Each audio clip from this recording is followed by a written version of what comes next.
Bienvenue à tous. La réinsertion socio-professionnelle des personnes ayant connu un parcours d'incarcération constitue un enjeu social interpellant tant les acteurs publics que privés. Comment faire en sorte qu'un ex-détenu retrouve une vie ou un semblant de vie normale après sa remise en liberté? Ce n'est toujours pas chose aisée en raison de plusieurs facteurs dont nous allons parler sur ce plateau avec notre invité. Je reçois pour vous Dieudonné Kossi. Vous êtes directeur exécutif de la CEJUS, la clinique d'expertise juridique et sociale. Merci d'avoir répondu à notre invitation. C'est moi qui vous remercie de nous accueillir pour la énième fois dans les locaux de la New World. Alors, monsieur Kossi, qu'est-ce que la réinsertion socio-professionnelle d'un ex-détenu ?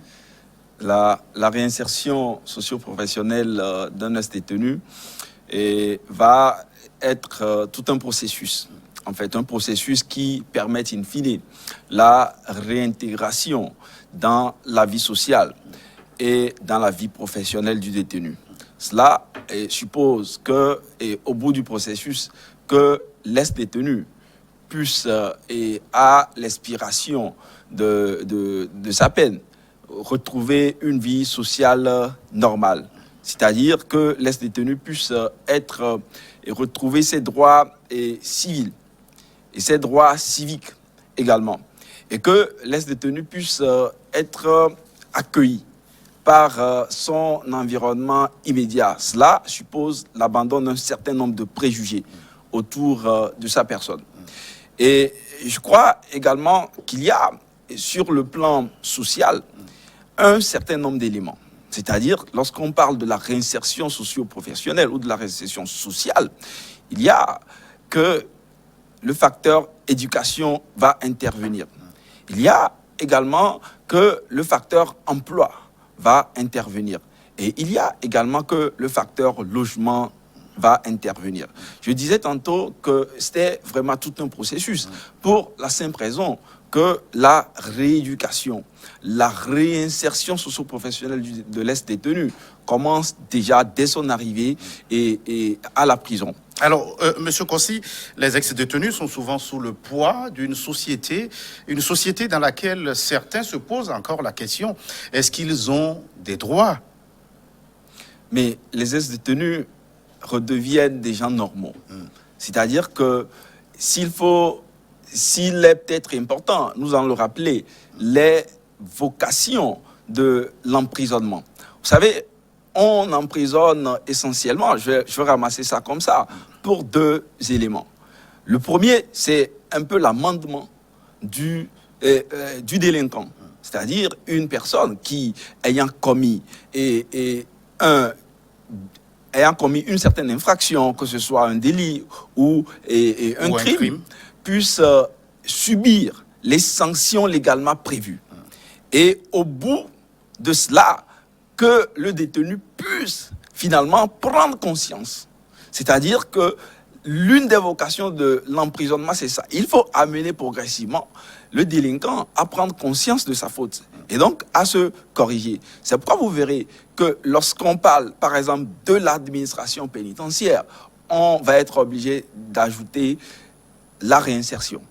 Donc, vous voyez, c'est des éléments qui sont liés et qui font que nous ne pouvons plus continuer aujourd'hui par penser que une personne qui a fait la prison perd ses droits.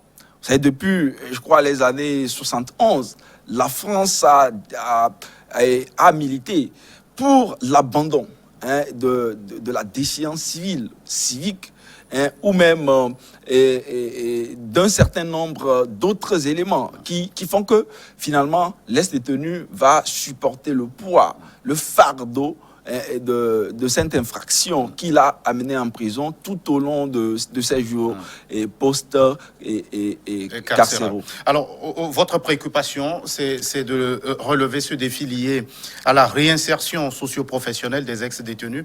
Quel état des lieux dressez-vous de cette situation dans votre pays, le Togo? Au Togo, je dois dire qu'il faut commencer par féliciter les autorités de l'administration pénitentiaire pour les efforts qui sont consentis. Parce que aujourd'hui, lorsque vous allez à la prison civile de Lomé, vous remarquez quand même qu'il y a cette possibilité donnée aux détenus d'apprendre des métiers. C'est-à-dire, cela part de l'artisanat jusqu'aux métiers les plus courants qu'on retrouve dans la vie normale. Cela suppose quoi? Cela suppose que déjà, le détenu est préparé à retrouver une vie normale après l'incarcération. Je crois que là-dessus, il est quand même important de dire que malgré les efforts qui sont faits aujourd'hui et qui sont consentis, il y a quand même beaucoup à faire sur la question de la réinsertion socio-professionnelle des ex-détenus.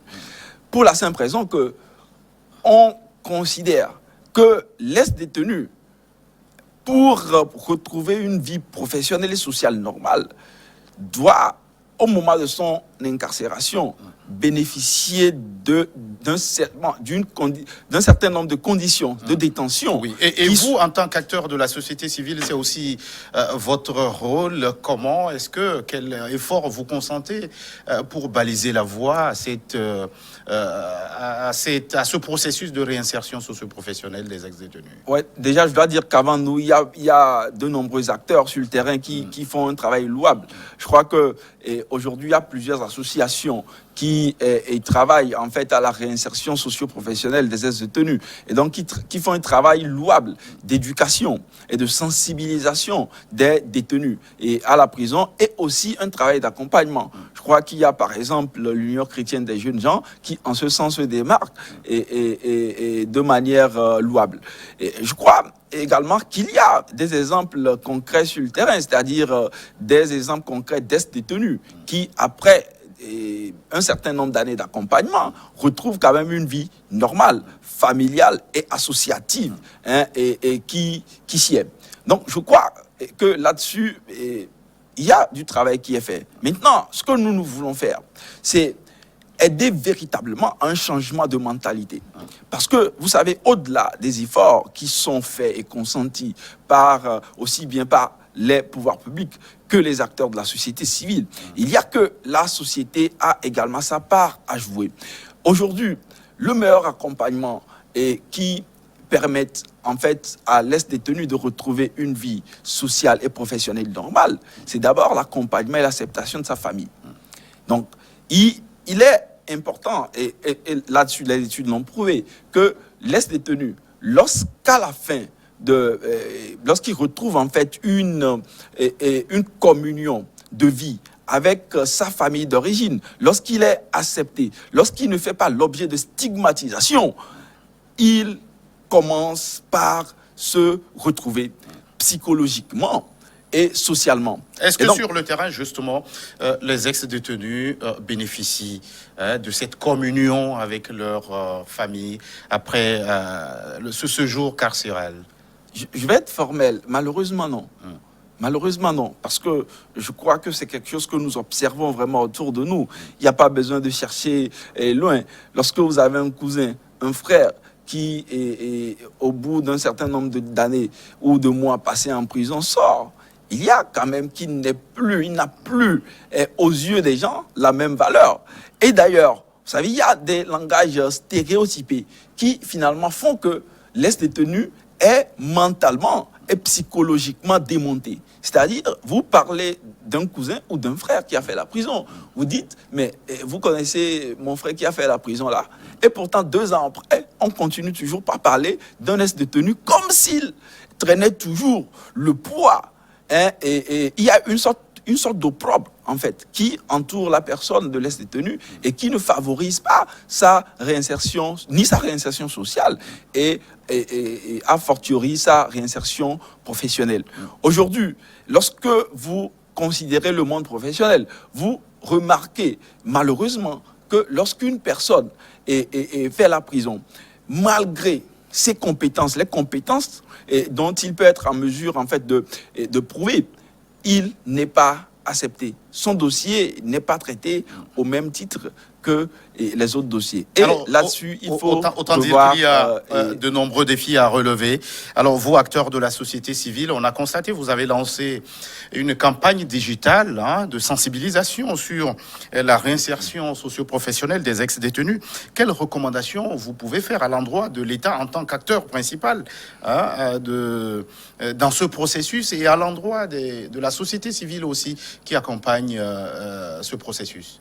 Avant même de parler de recommandations, il est important de relever que ce projet sur lequel nous travaillons et qui a pour vocation, in fine, d'aider à la réinsertion socio-professionnelle des ex-détenus, et dont la première phase a consisté en une campagne en fait digitale. Aujourd'hui, vous savez que les réseaux sociaux sont de meilleurs canaux et pour porter l'information et toucher la meilleure cible qu'est la jeunesse. Donc, ce projet va être mise en œuvre, parce que je pense que nous ne sommes vraiment qu'à la phase expérimentale.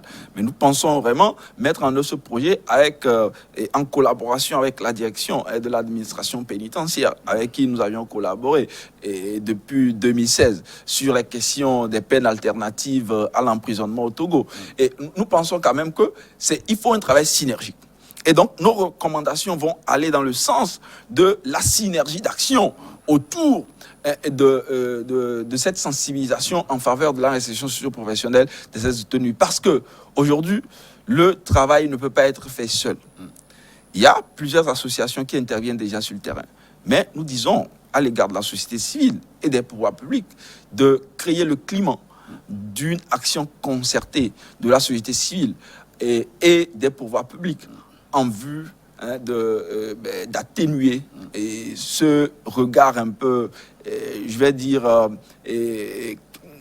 qui discrédite l'ex-détenu aux yeux de son environnement social et du monde professionnel qui l'entoure. Alors, Monsieur Kossi, il y a un aspect dont on parle souvent, c'est que l'une des finalités des programmes et politiques de réinsertion sociale constitue le respect des lois, dont la transgression demeure à la une qu'on doit supprimer. Alors, comment gérer le facteur criminogène, faire en sorte que l'ex-détenu, une fois qu'il recouvre la liberté, ne soit plus tenté de recommettre les forfaits? La gestion du facteur criminogène, et donc déjà du détenu, du délinquant qui est incarcéré, commence déjà dès son emprisonnement, dès son incarcération. Parce que vous savez que lorsque une personne est nouvellement incarcérée, la prison lui est complètement dépaysé lorsqu'il arrive dans ce nouvel environnement, en milieu carcéral. Donc il est important que les autorités, les pouvoirs publics puissent organiser les choses de telle sorte que les détenus puissent avoir des journées vraiment bien programmées. C'est-à-dire qu'il y ait des activités à inscrire à l'ordre du jour du détenu lorsqu'il est en détention.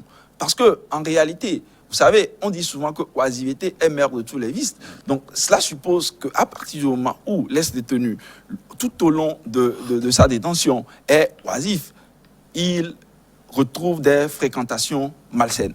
Et ce sont ces fréquentations malsaines-là qui, finalement, l'amènent au bout d'1 mois, 2 mois, 3 mois, ou au bout de 2 ans, à pouvoir récidiver. Parce qu'il y a une autre facette de la chose qui lui est présentée et qui lui paraît un peu comme si, finalement, commettre une infraction et venir à la prison et faire la prison ou être incarcéré n'est pas aussi grave que ça. Donc je crois que ça, il y a ce premier travail qui commence dès l'incarcération du détenu. Et puis après, il y a l'accompagnement qui est fait lorsqu'on libère une personne de ces peines. Je crois qu'il est important d'abord que l'administration pénitentiaire qui libère, qui met cette personne en liberté puisse prendre un certain nombre de mesures, de sorte à s'assurer que la personne atteigne sa famille de destination. Et une fois que la personne est dans sa famille de cette destination, elle revient à la famille et donc à la société de faire en sorte qu'il n'y ait pas de récidive. Vous savez, les statistiques ont montré que plus une personne est jeune, et qu'elle est encline en fait à la récidive. Cela, alors que nos prisons aujourd'hui sont vraiment bourrées de jeunes. Il y a plein de jeunes, en fait, qui sont en prison. Cela nous interpelle doublement. Il faut que aussi bien les acteurs publics, la société civile, et les partenaires sociaux que nous sommes, tout un chacun d'entre nous, puissent changer de mentalité, de sorte à ce que les détenus, une fois libérés, puissent retrouver un environnement qui ne favorise pas la récidive à la clé. Alors, il faut un travail en synergie. Alors, c'est votre appel, Monsieur Dieudonné Kossi. Merci d'être passé sur ce plateau. C'est moi qui vous remercie. Merci à vous qui êtes restés en notre compagnie. À très vite pour un autre numéro de votre émission Focus.